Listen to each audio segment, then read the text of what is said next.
That one was, yeah. When you missed the post game. Yeah, that one was not good. Is he doing all right? Yeah, yeah. Funeral's this weekend, so I mean, he was raised by her and all that stuff. So the funeral is this coming weekend? I think so. Is he going to be here on Saturday or Don't not? know yet. Okay. Yeah. All right. I wanted to ask you about something you said on your radio show last night when you said you told the team after practice that why are the freshmen playing so well, and it's because they're not feeling sorry for themselves. They're going out and competing and taking advantage of the opportunity that they have. And when you said that, I'm thinking to myself, is he, put another way, are you challenging the seniors to, or any seniors, to stop feeling sorry for themselves? Yeah, or? probably a poor choice of words on my part in terms of, in yesterday's practice, a couple guys, young guys, really played well. And what I was saying is, hey, these guys are just out here playing. They're not trying to calculate or figure anything or worried about this or that. They're just playing basketball. And when all of our guys play that, juniors, or we don't have any juniors, but seniors, sophomore, and freshmen, they appear to play better. And that's how this team has to play. That's when we play our best basketball. That was probably that was what I was trying to imply to the guys. Do you think, of course you haven't practiced yet today, and when will you know if that message got through? About 45 minutes. Yeah. But no, I think that's the thing that you want. I mean, I think we owe our guys to bring the best out of them, regardless of what class they're in, and they know, but I don't think the average Joe knows all the things we chart in practice on a daily basis, and it becomes a cumulative over a period of time, and from drill to offensive segment execution to defensive execution. Like, are you winning or are you losing? And we have all that. And I've never really bought the term gamer. So you have to show us in practice what you're capable of doing. Just what was your thinking, since we didn't have a chance to talk to you on Saturday, what was your thinking again on Saturday on why you decided to go with the freshmen down the stretch? They just got rolling. Kind of the same thing with the Louisville game. We found five that kind of had some juice, some mojo to them, and I thought those guys played pretty well down the stretch.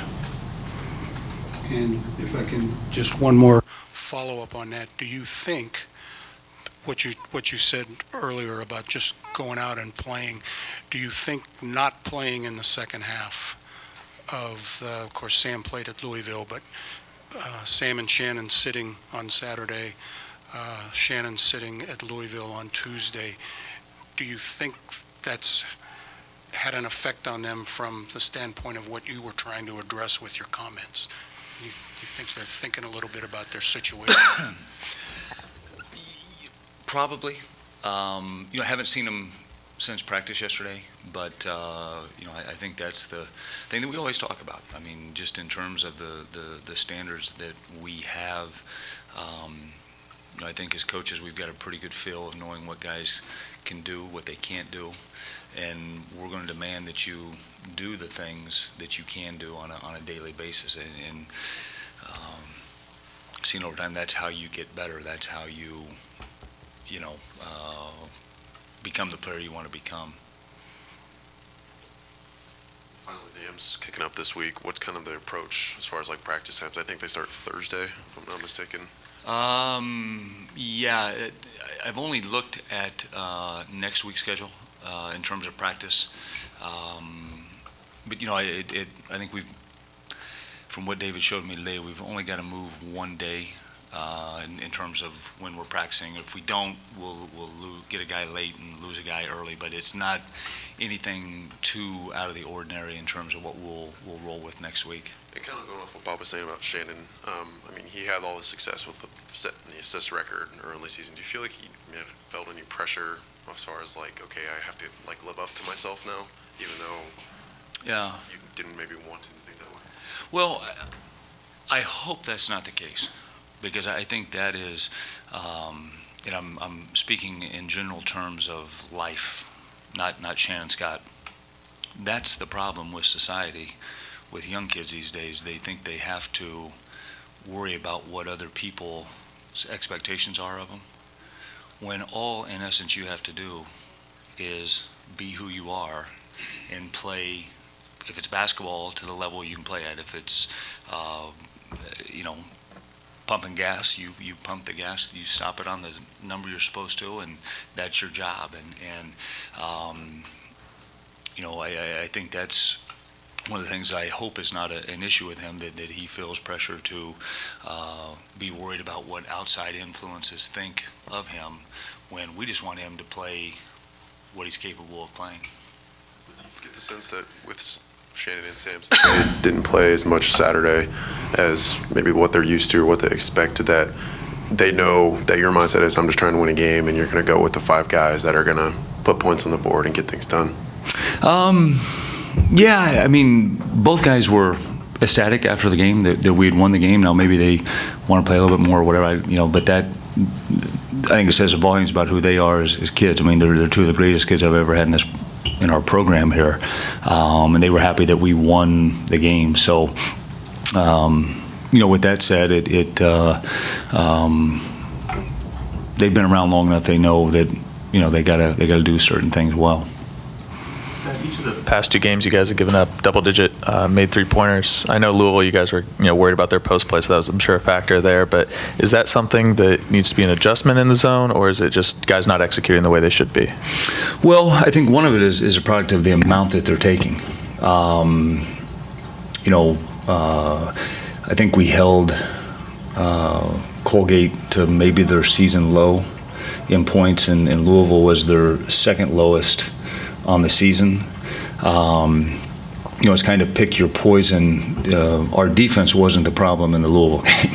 It was definitely our offense. And I think even the fact in the Colgate game, we didn't shoot the ball particularly well in the first half, and that lended itself to, we've looked at, ironically, Jazz, because we've talked about, team hitting 11, team hitting 10, and we've broke down all the threes against us, and we broke down when they're taking in the shot clock. And we've had a lot of desperation, quote, into the shot clock, I don't know what else to do, I'm going to shoot, and they've gone in. And I remember, I can't remember what game it was a couple weeks ago, but a kid hit a 27-footer on us, and one of the coaches flipped out, and I'm like, if they're going to keep shooting these all day, I'll live with the chances. You know what I'm saying? So 2 weeks ago it was, are you concerned at all about the baskets that they're getting right around the hoop? Well, we've got that taken care of. Now we just got to put it all together, and maybe we won't let a team score against us. But I think it's one of those things that, can we adjust better? Yes, throughout the course of the game. But the other thing is we got to recognize who the shooters are. The one kid took 10 shots and all 10 were threes the other day. We've got to say, hey, he's probably not going to put it on the deck. Get to him and challenge the shot. Like Bob was asking about staying with that young lineup, and you've done it the last 2 games, and that's not unusual. I mean, through the years, when a group gets on a roll, you stay that way. But I'm wondering, with this team, do you think you might see more of that this year, where because your depth, and B, the talent level is comparable from your bench to your starters. If you have a guy like Evan Turner struggling, you're probably going to leave him in just because he's. Yeah. Do you know what I mean? Yeah. Do you think that you have a team where I don't know who's going to be in at the end, whoever gets rolling during the game. Right, absolutely. And I think, dating back to maybe the first press conference we've had about this team, the thing that I like about it is if you don't want to bring it to practice on a given day, you're going to look really bad. And I think it's kind of the same thing, and I've told our guys, hey, if you're having an off night, and I said it, tongue in cheek, but I can just send you to the locker room because I got other guys now that can, and I'm hoping over time, and let's face it, we're trying to beat Colgate on Saturday, trying to beat High Point tomorrow night, but we're ultimately trying to become a better basketball team every time we take the floor, and it's not early, but it is still relatively early in the season, and so from our perspective, the more we can get guys into the flow, I think the better we'll be in the end. So you get everybody playing well. Yeah, I mean, the ultimate goal. Yeah. Yep. What do you want coming off of Saturday to tomorrow? Any specific areas of emphasis that you need to see against High Point, you want to see from this team stepping up? Well, I think. We've made adjustments going into this game. Obviously, I can't say what they are, but I say that from the standpoint, can we execute those things, both offensively and defensively, of what we're attempting to get accomplished in tomorrow night's game? I think, a constant with us is are we doing our job? Are we doing the things that we're supposed to be doing on the offensive end? Are you where you're supposed to be? Not 3 feet from it, but are you on the spot you're supposed to be when the ball is in a certain spot? Are you cutting where you're supposed to cut? Are you sprinting to screen? Are you, the little things? And then, like I said, defensively, I mean, they've got a great player. I mean, my man's getting 20 plus every time he takes the floor, and we're not going to hold him scoreless, but can we do a good job on him? All those things are going to play into the overall game plan of what we're looking for. They're 6-2. Are they? I mean, when you look at them, you go, "That's a really good team." Yeah, which we knew going in. I view this team as a team you could see in March in the NCAA tournament, winning their conference, and. You got a transfer we played against from South Carolina, guard. I think Scott's done a tremendous job over time of building this program, and and I think our guys know that they respect the fact that hey, we got a battle. You can look at the Clemson score. You can look at William Mary's got a heck of a team. They knocked them off the other night. So from that perspective, you go to Hawaii and win. It'll be a great challenge for us. Is that guy you referred to, John Brown, is he, from looking at their stats, is he a 5 or does he? 4 or 5. Okay. Yeah. Okay. All right. Another thing, I don't know if the Big Ten has made the announcement yet today about the conference tournament going to MSG in 2018, but along with that, because the Big East is their conference tournament week, they're going to have to play the Big Ten tournament a week earlier. And I just wondered, they're going to do something to adjust the regular season schedule because of that. I'm just wondering you've obviously talked about this at coaches' meetings and stuff, but what's your reaction to it? Do you like possibly having a week and a half or 2 weeks between games going into a one and done portion of your schedule? Yeah. No, I think it you look at the opportunity to play in Madison Square Garden, and it's such a unique opportunity to take the Big Ten tournament there. I think from that perspective, it's going to be a different type atmosphere. I mean, but I think as you look at the landscape of college basketball and how it's evolving, and did you think 10 years ago you'd ever be going to Madison Square Garden to cover a Big Ten tournament? With that said, I think it's a pretty cool thing. But we haven't talked about. We won't. I don't think condense. There's probably a little too much money at stake to take 2 games off the schedule. No, but they're going to pack. They possibly will pack 18 games into a tighter. Oh, frame. yeah. That's what people are inferring anyways. Yeah, I don't know the logistics of how, because maybe they take the bye weeks out, because we've always had bye weeks, which I've never been a big fan of the bye weeks, so. But, I mean, so if you, but, I mean, the biggest question is, what would happen if you'd have to go a week or a week and a half or 2 weeks between playing your last game in your conference tournament and your first game in the NCAA tournament? Yeah, I've done it before. You know, it's kind of one of those deals that it is what it is.